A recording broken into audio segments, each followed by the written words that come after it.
Fascist Awami সরকারের বিভিন্ন পর্যায়ে দুর্নীতি, অর্থ পাচার ও অর্থনীতির মন্দা পরিস্থিতিতে মানুষের মধ্যে ক্ষোভ তৈরি হয়েছিল। দীর্ঘ শাসনে সবাইকে খেপিয়ে তুলেছিলেন শেখ হাসিনা। ছাত্র জনতা, মেহনতি মানুষের অভ্যুত্থানের মুখে ২০২৪ সালের ৫ আগস্ট শেখ হাসিনা নেতৃত্বাধীন আওয়ামী লীগ সরকারের পতন ঘটে। হাসিনা টানা কয়েক সপ্তাহের ছাত্র ও জনতার বিক্ষোভ, রক্তক্ষয় এবং দেশজুড়ে অশান্তির পর প্রধানমন্ত্রীর পদ ও দেশ ছাড়তে বাধ্য হন। দেশ হয় ফ্যাসিবাদ মুক্ত। পরিবর্তন আসতে শুরু করে সকল ক্ষেত্রে। জাতীয়তাবাদী স্বেচ্ছাসেবক দলের সাংগঠনিক সম্পাদক নাজমুল হাসান গুরুত্বপূর্ণ ইতিবাচক পার্থক্যের দিকে ইঙ্গিত করে বলেন, একটা বিশাল পরিবর্তন হয়েছে। আমরা এখন কথা বলতে পারি, ভয়হীনভাবে মত প্রকাশ করতে পারি। এটাই আমাদের মনে হয় সবচেয়ে বড় অর্জন। RICL TMX, যুগের পর যুগ স্থাপনা থাকে মজবুত। এখন পর্যন্ত কোনো সঠিক বা সুনির্দিষ্ট সংস্কার আমাদের চোখে পড়ছে না।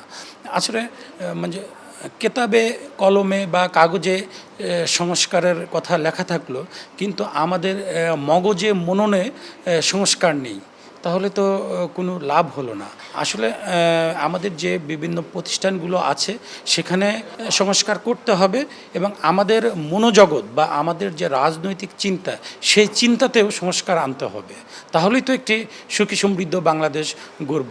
অন্তর্বর্তী সরকার অনেক পরিবর্তনের আশ্বাস দিলেও বাস্তবে রাজনীতি, অর্থনীতি কিংবা কূটনৈতিক কর্মকৌশলে মৌলিক কোনো পরিবর্তন চোখে পড়েনি বলে মনে করেন জাতীয়তাবাদী স্বেচ্ছাসেবক দলের এই নেতা। জুলাইয়ের যে অর্জন, সেই অর্জন কিন্তু এখনও পরিপূর্ণভাবে সার্থক হয়নি। কারণ জুলাইয়ের অর্জনের মধ্যে ছিল বৈষম্যহীন বাংলাদেশ। এখনও বাংলাদেশে কিন্তু বৈষম্য বিরাজমান। জুলাই আন্দোলনের স্পিরিটের মধ্যে অন্যতম ছিল যে গণতান্ত্রিক বাংলাদেশ, অর্থাৎ জনগণ তাদের প্রতিনিধি নিজেরাই সিলেক্ট করবে, তাদের মতামতের ভিত্তিতে জনপ্রতিনিধি নির্বাচিত হবে। কিন্তু এখনও তো নির্বাচনের কোনো লক্ষণ দেখা যাচ্ছে না। কাজে আমি মনে করি যে জুলাইয়ের যে স্পিরিট, সেটা এখনও বাস্তবায়ন হয়নি। নাজমুল হাসানের দাবি, পতিত স্বৈরাচার ও তার স্বার্থলোভী গোষ্ঠী এখনও দেশকে ব্যর্থ করার ষড়যন্ত্রে লিপ্ত।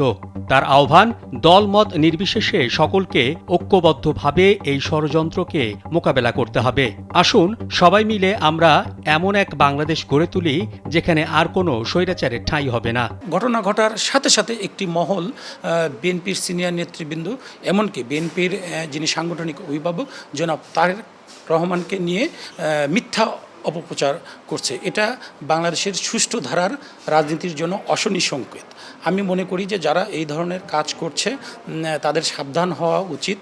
বাংলাদেশটাকে আমরা আর নৈরাজ্যের দিকে ঠেলে দিতে চাই না। একটি টেকসই রাজনৈতিক সমাধানের পাশাপাশি শান্তিপূর্ণ, অবাধ ও নিরপেক্ষ নির্বাচনের মাধ্যমে জনগণের কাছে রাষ্ট্রের সকল ক্ষমতা ফিরিয়ে দিতে অন্তর্বর্তীকালীন সরকার অঙ্গীকারবদ্ধ, বললেন স্বেচ্ছাসেবক দলের এই নেতা নাজমুল হাসান।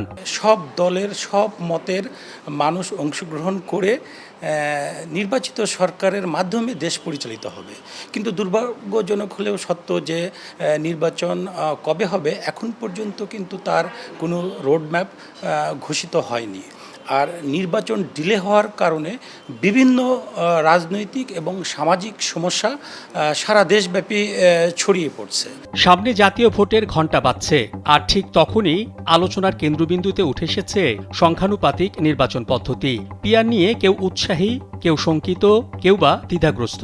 কিন্তু রাস্তাঘাট থেকে সোশ্যাল মিডিয়া সবখানে একটি প্রশ্ন ঘুরপাক খাচ্ছে, আদর্শের পথে হেঁটে কি সত্যি বদলাবে বাংলাদেশের রাজনীতি, নাকি আবারও পুরনো কৌশলের ফাঁদেই বন্দী থাকবে ভোটের ভাগ্য?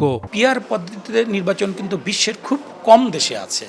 তো এইরকম বিরল একটা নির্বাচন পদ্ধতি আমাদের বাংলাদেশে এসে অ্যাপ্লাই হবে, এটা মোটেও গ্রহণযোগ্য না। আসলে বাংলাদেশের সাধারণ মানুষ যারা ভোটার, তারা পিয়ার পদ্ধতি কি এই জিনিসটাই বোঝে না। তো আমি যদি এই জিনিসটাই না বুঝি, তাহলে এখানে আমি ভোট দিয়ে কি করব? তাছাড়া পিয়ার পদ্ধতি বাংলাদেশের রাজনীতির জন্য, বাংলাদেশের ভোটারদের যে মনোজগৎ, সেটার সম্পূর্ণ পরিপন্থী। পিয়ার পদ্ধতিতে নির্বাচন হলে বাংলাদেশের রাজনৈতিক এবং সামাজিক সমস্যা আরও ঘনীভূত হবে। পিয়ার পদ্ধতিতে কোন আসনের জনপ্রতিনিধি কোন আসনে যে এমপির দায়িত্ব পালন করবে এটা কিন্তু সুনির্দিষ্ট না। এখন ধরেন ঢাকার কেউ যদি গোপালগঞ্জে যে এমপির পদ দায়িত্ব পালন করতে যায়, তাহলে তো ওই জেলার লোকজন তাকে প্রতিহত করবে যে আপনাকে আমরা চিনি না, আপনাকে আমরা জানি না, আপনি কেন আমার এখানে এসে দায়িত্ব পালন করবেন। মোহাম্মদ শাহাবুদ্দিন মাহতাব, কালবেলা।